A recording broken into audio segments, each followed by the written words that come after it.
Hello everybody, my name is Jonathan Reynolds and I'm joined here with my friend Dylan Keller, and we are both here to improve your floor hockey wrist shot with our video skill analysis. This is originally a project for our leadership class at Westwood Collegiate High School, and our teacher is Mr. Schmeichel for this project.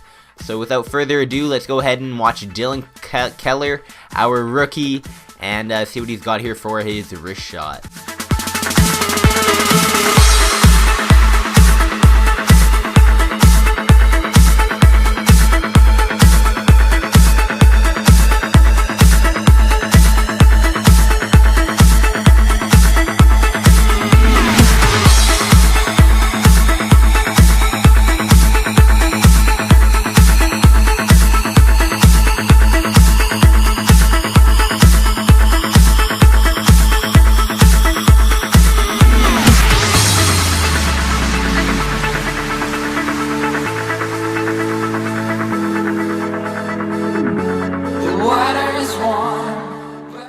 So after seeing our rookie Dylan perform his wrist shot there, we're going to go ahead and break down and analyze it.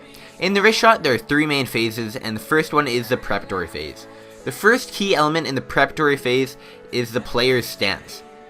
So if we go ahead here and look at Dylan's stance, his feet should be shoulder width apart, should have a slight knee bend. That'll help Dylan have a lot more balance and be able to not get pushed over as easily while taking the shot. We want to go ahead and have our weight on his back leg to create some power through the execution phase, which is the next phase. And we're going to have he's going to be slightly bent over towards the puck. And let's just keep it a bit farther away from his feet, because you don't want the puck getting tangled up towards his feet. And finally, we're going to want his shoulders, hips, knees, and feet perpendicular to the crossbar. So when we take our final look here at Dylan's stance in the preparatory phase, he's pretty much doing everything right. The only thing I would comment on is for him to try and keep his hips, knees, and feet more perpendicular to the crossbar. You can tell that they're not very perpendicular at all by looking at his back right foot there in the bottom left picture. You can see it's actually not completely parallel there with the blue line. So in turn, that would pretty much throw his whole lower body out of whack. So if he did keep it perpendicular to the crossbar, it'd pretty much set him up for a perfect execution and follow through phase. And again, this preparatory phase is pretty much one of the most key factors in the whole wrist shot, because if you don't have the starting stance nailed down, then you'll kind of be out of whack for the rest of it. But overall, he has a pretty solid stance. We're going to be moving on here to the final part of the preparatory phase, and we're going to be looking at Dylan's stick and hands and his head. We're going to be looking for a neutral stick blade. We want a comfortable hand position out of him. We don't want to see anything like a golf club style where his where his hands are touching at the top of the stick, and we don't want to see anything his hands wider than his shoulder width apart. Now, the main difference between hockey, like an ice hockey wrist shot and a floor hockey wrist shot, is in ice hockey you usually want your hands shoulder width apart, but in floor hockey there's a bit of leeway. You can have them not shoulder width apart and still have a really nice shot. It just comes down to personal preference. We then would like to see his hands wider than what he was handling the puck. This will allow him just to have a bit more power behind his shot, and then also bring the puck back behind his right leg. So in this case, if you're a lefty, behind your left leg, but Dylan is a right-handed player, so behind his right leg. About 30 centimeters or so should do the trick, but as long as it's back there, you'll be doing alright. And then finally, we're going to be looking at his head, mainly his eyes. We want to see that he at least makes some type of glimpse at where he wants to be shooting. But either way, let's see how he does it. So when we look at Dylan's stick and hands here in the preparatory phase, definitely has a neutral stick blade, which is great to see. Definitely looks like a comfortable hand position. But when we bring it down to slow motion here, we see that his hands do not widen when he brings it back behind his back leg there. So he's definitely got to work on that. That'll give him a lot more power, like I said before. And he is bringing the puck behind that back leg, which is a great thing to see. And at the end there, he does follow through looking at his target.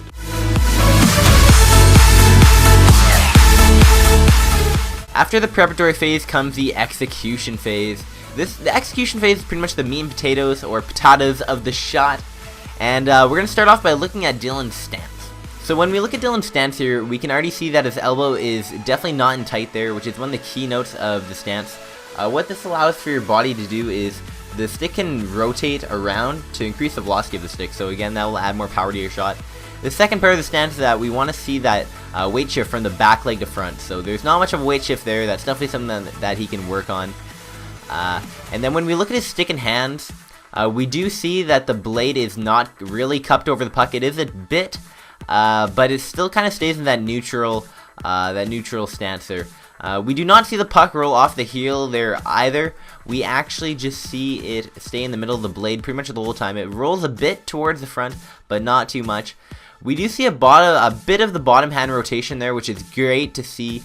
Definitely one of the key parts in the wrist shot, as that's pretty much where it gets its name is from, that bottom hand rotating.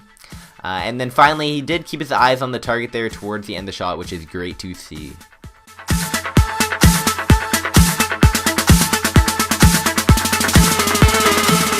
Now the last part of the wrist shot here is the follow through phase. The follow through phase plays a huge role in where your shot ends up going, so it pretty much determines your accuracy of your shot. Now Dylan's stance here actually isn't too bad. We do see a great rotation in the trunk, hips, and shoulders, which is great to see, but again, the weight shift is pretty much his downfall here. He has not very good weight shift at all. We want to see all the weight on that front foot, and we want to see that back foot come up behind him, almost in a kicking motion, but behind him, instead of him leaning down with that bit of a knee bend there. We don't want to see that. Now, when we look at his stick and hands, his follow through isn't too bad, but when he does follow through, we want to see him release the puck in front of that front foot instead of behind the front foot here. You can see that's actually behind the front foot is where he's releasing the puck, so we want to see him extend that shot, his follow through, over a longer distance to get a better and more accurate shot. Now when we pause it here again, we see that his head and eyes are on target and he's looking to where he's wanting to shoot, which is a great thing to see. Now when he's following through with his shot, if you want to go for a high shot, you should follow through high, and if you want to go through a low shot, you should follow through low. Once you get your accuracy and your follow through of your shot down, you can then focus more on your power, which is what you should be doing. Now after watching our rookie Dylan there take a few wrist shots, we're going to go ahead and move on to the pro, which is myself, Jonathan Reynolds, and we'll see how I do here.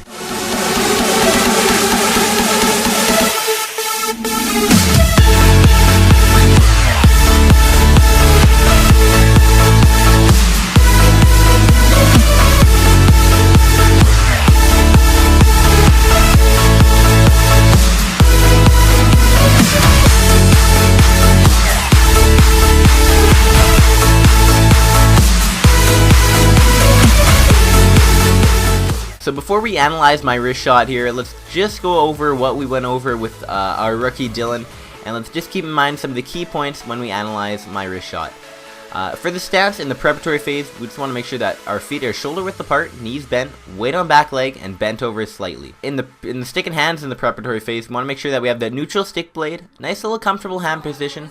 We want to make sure that our hands are wider than handling, and we want to see that puck brought back behind our back leg. Again, we want to see about 30 centimeters. That's mainly ideal. And we want to see if that head turns up at the target there. For the execution phase, we want to see that weight shift from the back leg to the front leg. And again, we want to see that elbow kept in tight for a nice rotation to increase the velocity of our stick there. Finally, we want to see our stick cupped over the puck, and then we want to see our bottom hand rotating, and again following through with our shot. We want to see the nice hips and trunk rotation along with our shoulders, and all that weight should be on the front foot. We want to see that back leg kick up and help us rotate around to have a nice accurate shot. Go ahead here and watch the slow-mo now. We see a nice drawback and a nice follow through. Some things that I do need to work on there are keeping my head and eyes on the target there throughout my whole shot. And we can see on the drawback, we see that puck nice far back. Again, that helps for our long follow through. It really helps the accuracy of the shot. We can see the nice slight bend in the knees, slight bend in the back, and that elbow nice and tight in there. And there's a nice follow through. Finishes high because I followed through high. We have the nice leg kick in back. We have the rotation of the trunk and shoulders. The only thing I could have done better here is rotate the hips a bit more. But rather than that, overall great follow through, a nice accurate shot, and definitely had a bit of power behind it there too. So now we're going to be looking at the front angle of the pro shot here. Go nice drawback again, nice way behind us there. Follow through with a nice leg kick there at the back. One thing I really wanted to highlight here is the hands moving down the shaft on our drawback. That moving your hands down definitely adds a lot of power and allows you to follow through more actually there. You can see the elbow even stays nice and tight there on the body too, along with the follow through there.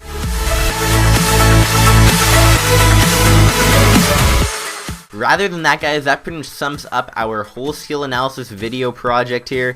We're going to leave you with a couple comparisons between the rookie and the pro. We'd just like to say thank you to Global DJs for letting us use the remix of Kids by MGMT. And if you would like to see more of us, feel free to click anywhere on the screen to go check out our Harlem Shake video that we did at our school.